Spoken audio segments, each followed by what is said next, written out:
मधुमालती किसकी पत्नी?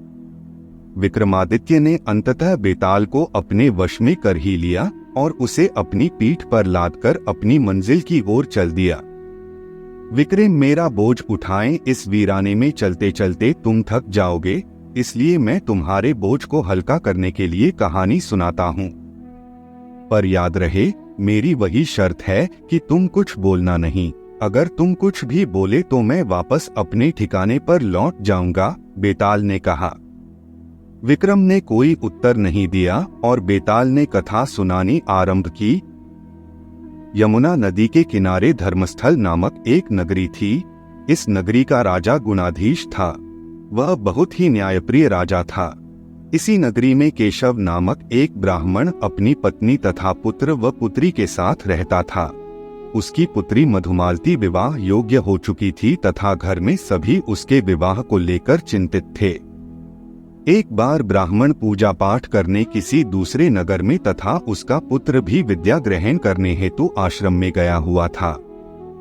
पीछे उनके घर में विक्रम नामक एक रूपवान युवक आया। ब्राह्मण की पत्नी ने उस युवक को अपनी पुत्री मधुमालती के लिए पसंद कर लिया। विक्रम को भी कोई आपत्ति न थी और उसी समय सभी बातें तय हो गई। विवाह की तिथि भी निश्चित कर दी गई।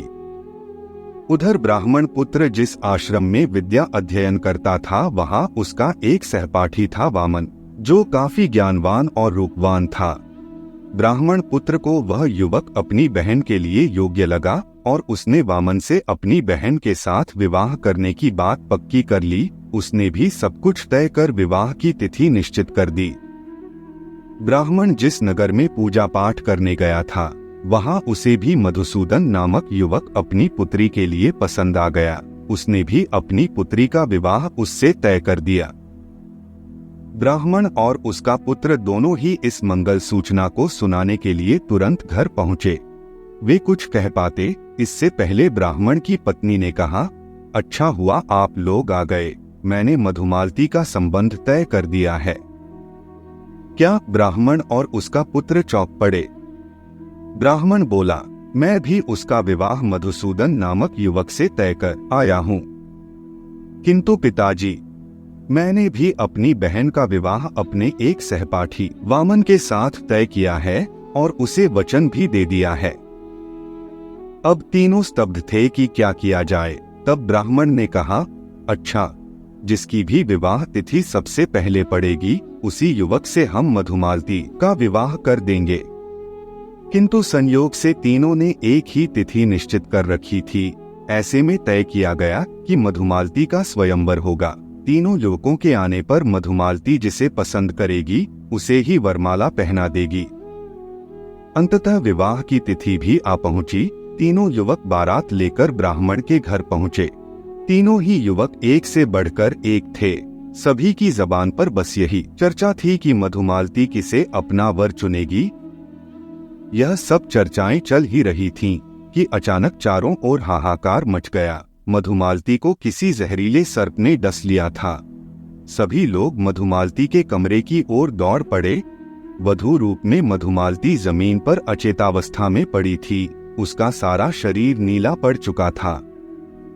तुरंत वैद्य को बुलाया गया। सर्प विष उतारने में निपुण कई और लोगों को भी बुलाया गया, किंतु कोई कुछ न कर सका। मधुमालती निष्प्राण हो चुकी थी। कुछ क्षण पूर्व जहां खुशियां मनाई जा रही थीं, वहीं अब मातम छा गया। डोली की जगह मधुमालती की अर्थी सजाई गई और उसका अंतिम संस्कार कर दिया गया। मधुमालती चिता की आग में भस्म हो चुकी थी। तीनों युवक जो मधुमालती से विवाह की आस लगाए बैठे थे, इस दुर्घटना से काफी व्यथित हुए। उनमें से एक सन्यासी बन गया, दूसरे ने मधुमालती की चिता से राख समेटी और उसे पोटली में बांध कर चल दिया और तीसरे के हिस्से में उसकी अस्थियां आईं और वह उन्हें लेकर चल दिया। सन्यासी बने युवक को एक ब्राह्मण ने अपने घर भोज पर आमंत्रित किया। वहां जाकर उसने देखा कि ब्राह्मण की पत्नी चूल्हे के पास बैठी भोजन बना रही है और उसका पुत्र बार बार उसे तंग कर रहा है। तभी क्रोध में आकर ब्राह्मण की पत्नी ने अपने पुत्र को धक्का दे दिया और वह चूल्हे में गिरकर जलकर मर गया। यह देखकर सन्यासी को अत्यंत क्रोध आया और वह वहां से जाने लगा। ब्राह्मण ने इसका कारण जानना चाहा तो वह बोला, आप लोग कितने क्रूर हैं, जरा सी बात पर एक छोटे से बालक को अग्नि में जलाकर मार डाला।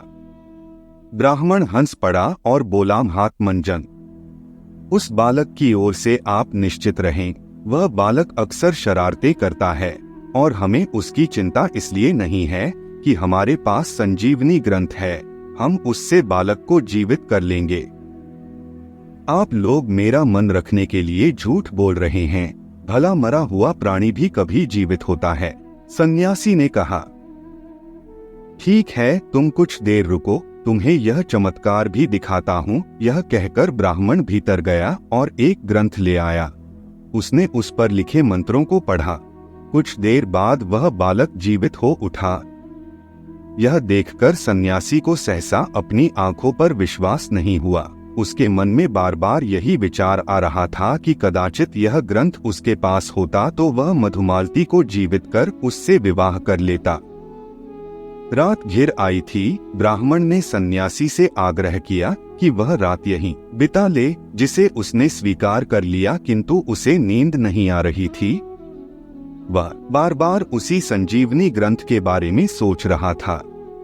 जब रात गहरा गई और सन्यासी ने देखा कि घर के सभी लोग सो गए हैं, तो वह चुपके से उठा और संदूक से संजीवनी ग्रंथ निकालकर वहां से भाग निकला। कुछ दिनों बाद उसे वह युवक भी मिल गया जिसने मधुमालती की अस्थियां रखी थीं। सन्यासी ने जब उसे संजीवनी ग्रंथ के बारे में बताया तो दोनों तीसरे युवक की तलाश में लग गए, क्योंकि उन्हें मालूम था कि उसके पास मधुमालती की चिता की राख है। कुछ दिनों तक खोजने के पश्चात उन्हें वह युवक भी मिल गया। तीनों एक जगह पर एकत्र हुए और उन्होंने मधुमालती की अस्थियों और राख को मिलाकर जमीन पर रख दिया। सन्यासी ने संजीवनी ग्रंथ खोला और मंत्रोच्चारण करने लगा। मंत्र पूरे होने के बाद मधुमालती जीवित हो उठी। उसे जीवित देखकर तीनों आश्चर्यचकित हो गए। मधुमालती तो जीवित हो गई, किंतु समस्या जस की तस बनी रही कि वह किसकी पत्नी बने। तीनों अपने अपने तर्क देने लगे। पहले ने कहा कि उसने जीवित किया है, इसलिए वह उसकी पत्नी है। दूसरा राख संभाल कर रखने के कारण तथा तीसरा अस्थियां संभाल कर रखने के कारण अपना अपना अधिकार जताने लगे। मधुमालती के जीवित होने की सूचना उसके पिता को दी गई और उनसे पूछा गया कि वह इसे किसकी पत्नी मानते हैं। ब्राह्मण अपनी पुत्री के जीवित होने पर अत्यंत प्रसन्न हुआ, किंतु वह भी यह तय नहीं कर पाया कि मधुमालती को किसकी पत्नी माना जाए। तब सभी ने मिलकर फैसला किया कि नगर के राजा के पास चलना चाहिए, उन्हीं से पूछना चाहिए कि मधुमालती किसकी पत्नी है। राजा जो भी फैसला करेंगे वह सर्वमान्य होगा। राजा गुणाधीश के पास यह समस्या पहुंची तो उन्होंने ध्यानपूर्वक सभी की बातों को सुना और उन तीनों युवकों में से एक के पक्ष में अपना फैसला सुना दिया, जिसे तर्कों के आधार पर सभी ने स्वीकार कर लिया। विक्रम, तुमने कथा सुनी, अब यह बताओ कि राजा गुणाधीश ने मधुमालती को पत्नी के रूप में किसे सौंपा और बाकी दोनों युवकों ने किस आधार पर इस फैसले को स्वीकार कर लिया। बेताल ने कथा समाप्त करने के बाद प्रश्न किया। विक्रम चुप था। बोलो विक्रम बोलो, मैं जानता हूं कि तुझे उत्तर ज्ञात है। बेताल, राजा ने मधुमालती की राख को संभाल कर रखने वाले युवक को मधुमालती का पति माना। विक्रम ने उत्तर दिया। बिल्कुल ठीक। अब यह भी बता दो कि बाकी दोनों ने इस फैसले को क्यों स्वीकार किया। बेताल ने पूछा। राजा ने जो तर्क दिया उसके आधार पर उन्हें यह फैसला तो स्वीकार करना ही था, क्योंकि जीवन देने वाला पिता समान तथा अस्थियां चुनने वाले का दर्जा पुत्र के समान होता है। अतः जिसने मधुमालती की राख रखी वही उसका पति बनने योग्य था। विक्रम ने उत्तर दिया। बिल्कुल ठीक कहा विक्रम, किंतु तुम मेरी शर्त भूल गए। तुमने बोला और मैं चला, कहने के साथ ही बेताल वापस श्मशान की ओर उड़ चला। विक्रम तलवार लिए उसके पीछे था।